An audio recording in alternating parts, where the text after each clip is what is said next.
RRB, l'invité du matin. Monsieur l'avocat général Christian Pasta, bonjour. Bonjour. Merci d'être avec nous. Ce matin, on va évoquer dans quelques instants le groupe local de traitement de la délinquance.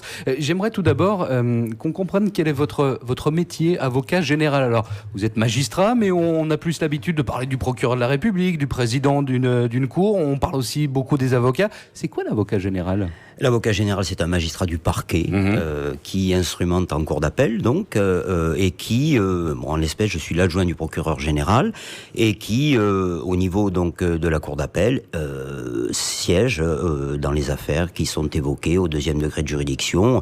Moi, personnellement, j'ai en charge le service criminel, donc la cour d'assises, et la chambre de l'instruction. Voilà, c'est le magistrat du ministère public du deuxième degré de juridiction en cour d'appel. Vous êtes en quelque sorte l'avocat de la société ? On peut dire ça ? C'est le représentant, effectivement, sur le plan judiciaire de la société, celui qui est en charge de défendre en cour d'appel donc les intérêts de la société, tout comme le procureur de la République, qui lui dirige l'action publique sous l'autorité du procureur général, comme il le fait au premier degré.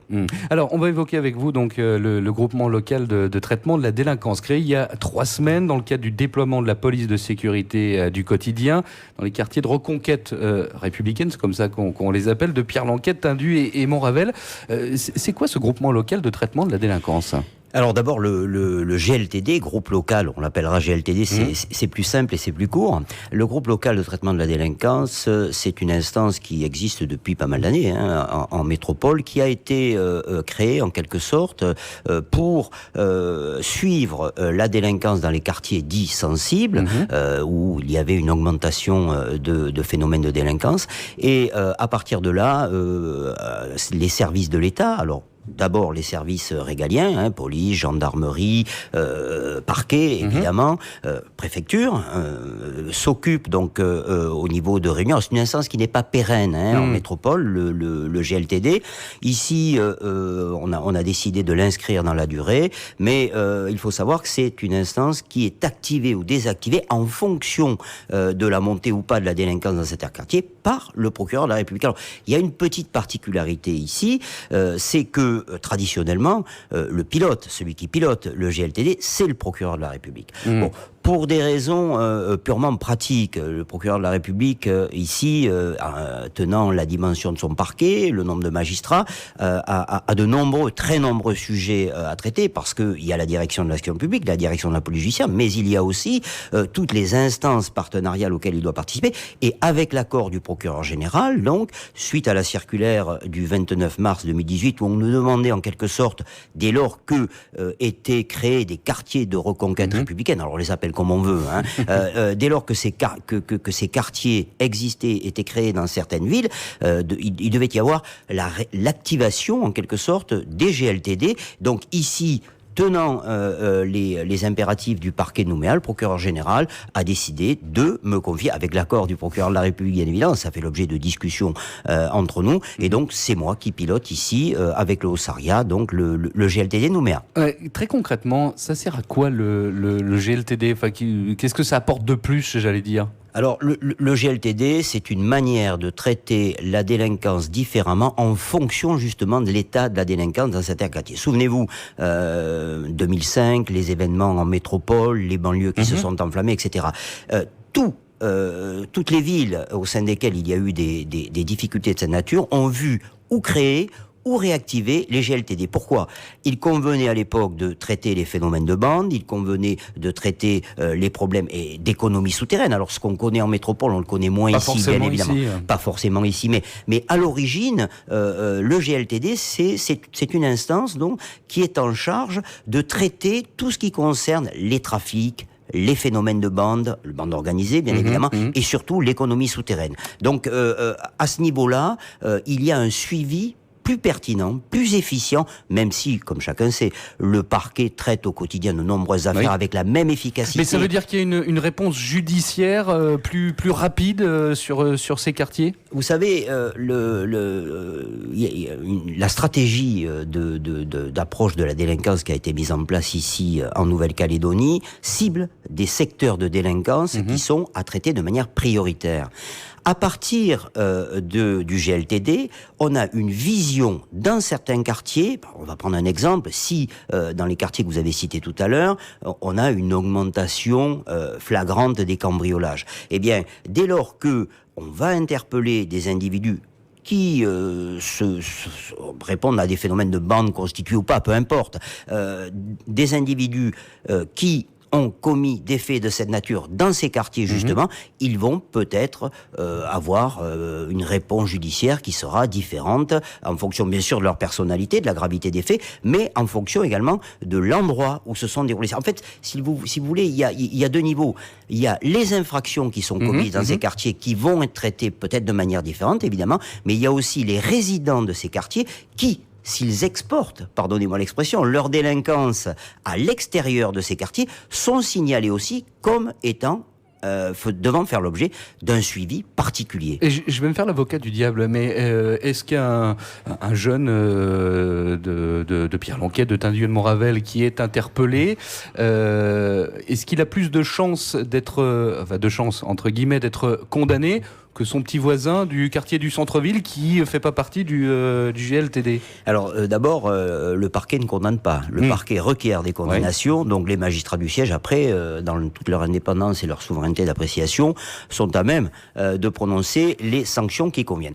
Non, ce qu'il faut retenir du GLTD, c'est que dès lors que les faits sont commis dans ces quartiers, j'allais dire, qui font l'objet d'un suivi prioritaire, ils vont recevoir une attention particulière des magistrats du parquet. Alors c'est pas pour autant que chaque individu interpellé dans ce quartier pour des faits commis dans ce quartier iront en prison, c'est pas l'objet, c'est pas le sujet. Simplement, ils vont faire l'objet d'une attention particulière. Et comment va-t-on repérer ça? Eh bien tout simplement au moyen des comptes rendus qui sont faits par les services de police. Je vous rappelle qu'il y a quand même des effectifs supplémentaires qui ont été mis, qui ont été déployés sur ces quartiers, 15 fonctionnaires de police supplémentaires. À partir du signalement qui sera fait par les services de police au parquet, garde à vue ou pas garde à vue d'ailleurs, il y a un repérage qui est fait, et donc là on sait que il va falloir apporter un traitement un peu différent. En quelque sorte, il faut essayer, je dis bien essayer, de ramener la paix publique dans certains quartiers qui sont en souffrance. Et ce sont nos concitoyens qui sont directement en souffrance en raison de ces faits de délinquance qui, lorsqu'ils deviennent massifs, lorsqu'ils deviennent nombreux, eh bien, troublent la tranquillité citoyenne. J'ajoute, si vous me permettez, simplement que il faut pas voir que le volet répressif dans le GLTD.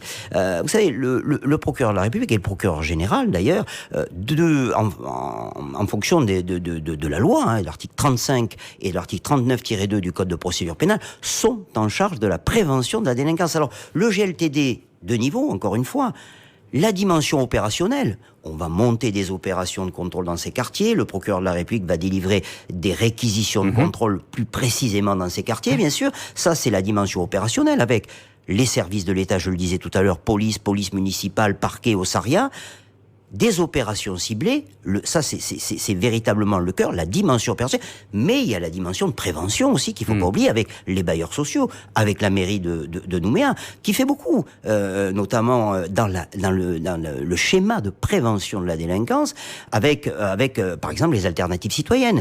Vous savez, je crois qu'il faut, et c'est un sujet ancien aussi en métropole, ça, loi du 5 mars 2007 sur les pouvoirs des maires en matière de prévention de la délinquance. Je crois que là, les lignes sont en train de bouger ici et que ce qui existe en métropole à ce niveau est en train d'être transposé sur le territoire et partant de là, les maires, par le biais justement de ces alternatives citoyennes, par le biais de la prévention situationnelle, pourquoi telle infraction se commet à tel endroit? Ben parce que peut-être ça manque d'éclairage, peut-être qu'il y a des aménagements paysagers à faire, etc. C'est quelque chose qui est lourd à manier, mais c'est quelque chose dont les maires sont en train de s'approprier sur le territoire, et principalement à Nouméa, je le disais, parce que il est important de lutter avec nos partenaires de la PJEJ, avec les bailleurs sociaux, je le disais, avec les éducateurs, avec tout ce qui permet de donner un meilleur cadre de vie à nos concitoyens. Ce que vous êtes en train de nous dire, c'est que grosso modo, la justice n'est pas seulement là pour, j'allais dire, donner les coups de bâton ?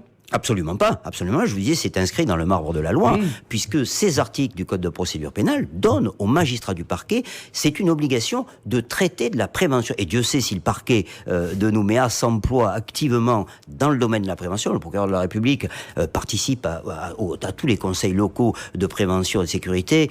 Il est dans toutes les instances. Nous participons avec le parquet général. Donc je suis délégué par le procureur général également pour participer aux états-majors de sécurité. Il y a un gros investissement, un investissement majeur de la part des parquets dans ce domaine de prévention de la délinquance. Encore deux questions, monsieur l'avocat général. Vous parliez de réponses judiciaires différentes, de traitements différents. Ça veut dire peines différentes ? Alors, le parquet, encore une fois, requiert les peines. Après, les magistrats du siège sont libres de prononcer les peines qu'ils jugent utiles en fonction de la personnalité de l'auteur de l'infraction, mais aussi de la gravité des faits. Mais c'est plutôt... ce que je voulais dire, c'est qu'on ne change pas la loi parce qu'il y a la mise en place d'un GLTD. Absolument pas. Si la peine maximale, c'est 5 ans de prison, elle reste de 5 ans de prison, absolument même si... Absolument pas. Le code pénal n'est pas modifié par la création d'un GLTD. Non, les peines restent les mêmes. Simplement, il y a une attention plus particulière qui est portée sur ceux qui commettent des actes dans ces quartiers ou ceux qui résident dans ces quartiers et qui les commettent ailleurs. Simplement, la réponse judiciaire, c'est la sanction, vous l'avez dit tout à l'heure aussi, mais c'est la manière de traiter les délinquants. Et c'est vrai qu'il y a plus facilement une décision de déferment qui sera prise en fonction, encore une fois, des troubles qui sont constatés dans ces quartiers. Voilà, c'est une approche qui est adossée en quelque sorte à la police de sécurité au quotidien, au quartier, encore une fois, dit de reconquête républicaine, mais aussi c'est une instance qui doit permettre de préserver la paix publique dans ces quartiers dès lors que la délinquance est en augmentation. Et encore une fois, si tout va bien, il n'y a pas de raison de maintenir un GLTD. Et est-ce qu'on pourrait imaginer dans l'avenir la mise en place d'autres GLTD, que ce soit sur Nouméa ou en Brousse Alors, d'abord, c'est une structure qui a l'air très lourde à gérer. Est-ce qu'on peut imaginer que... D'abord, c'est une structure qui, dans sa dimension opérationnelle, certes, ne réunit pas beaucoup d'acteurs, mais qui, dans sa dimension plénière, là, nécessite que de nombreuses personnes, institutions, instances, soient réunies. Non, c'est un peu compliqué d'imaginer la création de GLTD. D'abord, il faut qu'on en ait un besoin. Il faut que l'activité délinquante soit tellement haute dans certains secteurs qu'on soit dans l'obligation de suivre cette délinquance par la création d'un GLTD. Si je vous pose la question, c'est parce que les gens qui nous écoutent vont vous dire que dans certaines zones de Nouvelle-Calédonie, il semble que la délinquance soit un peu plus importante qu'ailleurs. Je cite aucun lieu, mais... Oui, c'est certain, mais vous savez, on raisonne en fonction de la cartographie de la délinquance. Alors, il y a l'insécurité, puis le sentiment d'insécurité, comme vous le savez. Donc, lorsque on parle d'une multiplication de faits, il faut raisonner en fonction des pourcentages, en fonction de la population, en fonction de la gravité de ces faits, bien évidemment. Alors, il est certain que chaque fait de délinquance ou d'incivilité, parce qu'il faut parler aussi des incivilités, qui sont pas nécessairement des infractions pénales, mais chaque fait qui touche une personne, peut paraître effectivement démesuré, énorme par rapport à la personne qui l'a subi. Mais non, je crois qu'ici à Nouméa, il y a effectivement quelques quartiers qui posent problème. Vous les connaissez aussi bien que moi. Ces quartiers-là ont été choisis. C'est la décision du ministère de l'Intérieur. Et partant de là, le ministère de la Justice n'a évidemment pas son mot à dire. On nous a simplement demandé, nous, de nous associer, comme c'est le rôle des procureurs de la République, à cette instance qui est avant tout une instance partenariale. Monsieur l'avocat général Christian Pasta, merci d'avoir été avec nous ce matin.